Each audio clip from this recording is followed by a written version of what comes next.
Kolbrin Book of Wisdom, Chapter 22, The Good Religion. This is not a recipe for salvation, nor a formula for blind belief.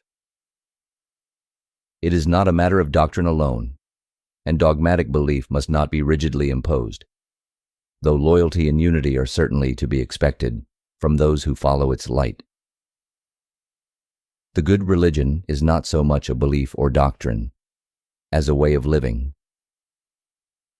It is the way of life of a company of kindred spirits, headed for the same destination, and all sharing the same adventure, with its hazards and excitement, all seeking the best road together. It is not a religion of gloom and despair. It does not seek to placate or coerce any being, for it serves a divinity above such things.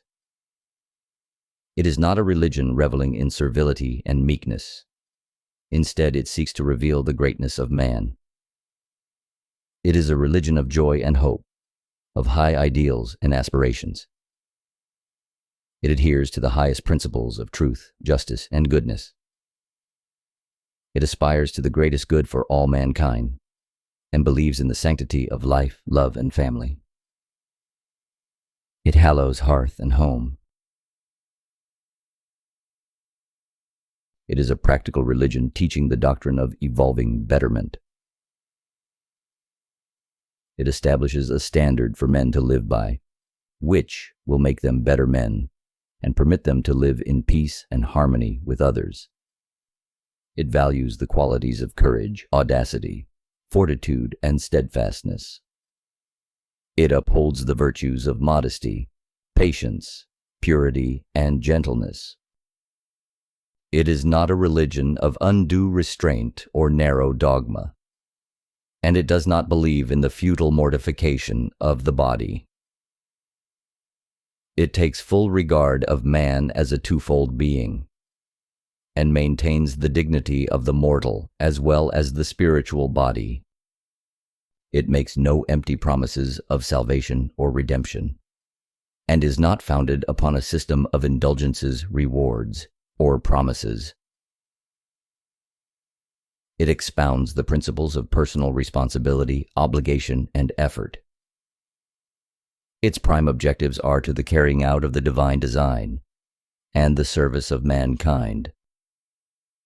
It is a religion to be lived by and not just believed in. It demands to be expressed in deeds and not in words, in beneficial action and not in blind conformity. It is more interested in bringing out the hidden good than in outward display and pomp. The good religion concerns itself with whatever is necessary for the unfolding of the Spirit, and its aim is to spur man upward to divinity. The purpose of a religion is to serve, and it cannot do this properly by concentrating on spiritual matters alone, for it also has the obligation of setting a moral standard. A worthwhile religion cannot permit itself to be shut out from everyday life. If it does so, it is undeserving of its status. It must concern itself with the way men live, with the conduct of their daily affairs, with their relationship with one another. Religion is man's response to his existence in earthly conditions, and the answer to the challenge of his environment. Therefore, it is in religion that he finds the most satisfactory outlet for his feelings, and the best way of expressing his inner yearning. The soundless, insistent voice of the divine calls out to man from the depths of his being, and that which guides and directs him towards it is called religion. The divine is hidden from men and veiled behind the firmament, and this separation, this feeling of being cut off, is the source and basis of religion. The divine and man fire and spark, now sundered apart, crave to be united, and this craving expresses itself as religion. Man, the person, is like a lamb separated from its mother, the source of its life, and lost in the mountain mists. He is a lonely creature, pulled and pushed around by urges and desires, dragged onward by the remorseless cords of time, heavily burdened with fragile mortality and always haunted by the accompanying phantoms of decay and change. His only encouragement is the light of divinity, just dimly glimpsed in the distance, and his only consolation and comfort, his religion. But religion too often gives cold comfort and little encouragement. Therefore, the good religion must be a true comforter as well as a champion. It will teach man that there is a happy haven and worthwhile destination at the end of the road. It will show him that it is futile to try and run away from life, and that its trials are inescapable. Life is given to man with intent and purpose, and he can achieve divinity only by first experiencing the realities of existence here and rising above them. The standards imposed upon those who follow the light of the good religion will be those already set out in the sacred books of times gone by. For wisdom is not a callow youth. Such standards should not weigh too heavily on men, as do some enforced under the cloak of ignorance. This is the religion of the light, and it accords with the natural tendencies of man. It declares every man to be heir of divinity and therefore capable of living a righteous and upward-tending life. The concept of righteousness held by the good religion is not one of external display, for it preaches that goodness is expressed in deeds and in a way of life, not in the holding of barren beliefs and purposeless ceremonial. It is like a mighty oak, always shedding leaves and replacing them in the proper seasons. Its roots keep spreading out into new ground, but its trunk is always strengthening and growing greater.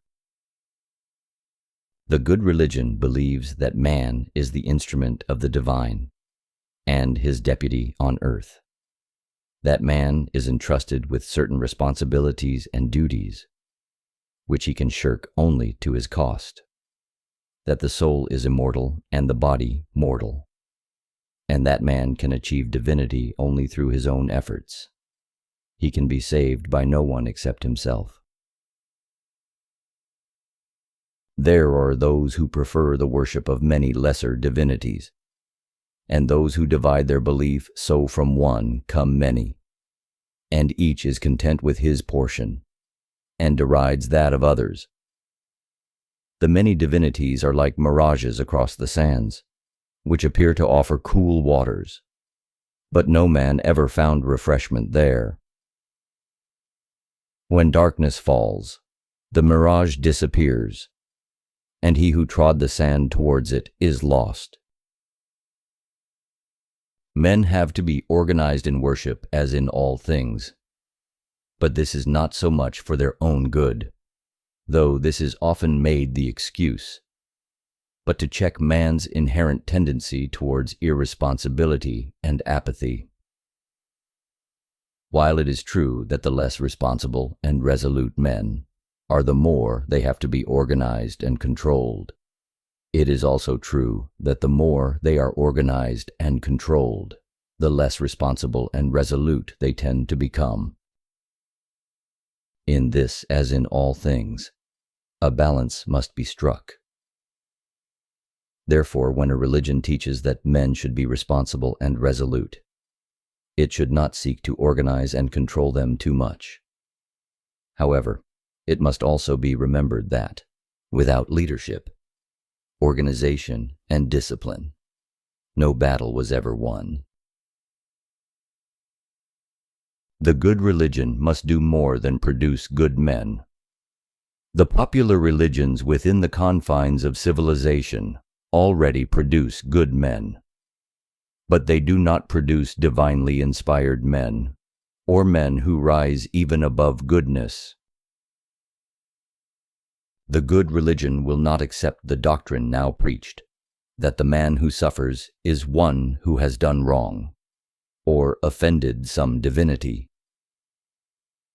Instead, it will declare that the man who suffers is undergoing one of the inescapable tests of life, and may be one chosen for higher service. However, it should acknowledge that this should not lead to suffering, being accepted passively. Not only must suffering be struggled against, but every effort must be made by others to help the sufferer. The trials and tests of life are not things to be endured with passive patience. They are challenges to be met and overcome. The good religion must establish a tradition of service, which it can hand down from one generation to another. It must also establish base within a compatible body of people, from which it can be propagated, not only by preaching and teaching, but also, more important, by example. To each of its followers, it must declare the message. Whether a man does much or little is not as important as to whether he always does his best and directs his actions towards the fulfillment of the divine design. The good religion exists even now, for it is the faith of the few who cherish the seed. It is limited to a small number who hand on the torch, and this must continue until the day already appointed. Meanwhile, mankind is not ill-served by its many religions, but the day comes when they will no longer serve. And that is the day the child of man's ancient heritage will be born. This concludes the Kolbrin Book of Wisdom, read by 31 Pearls. All rights reserved.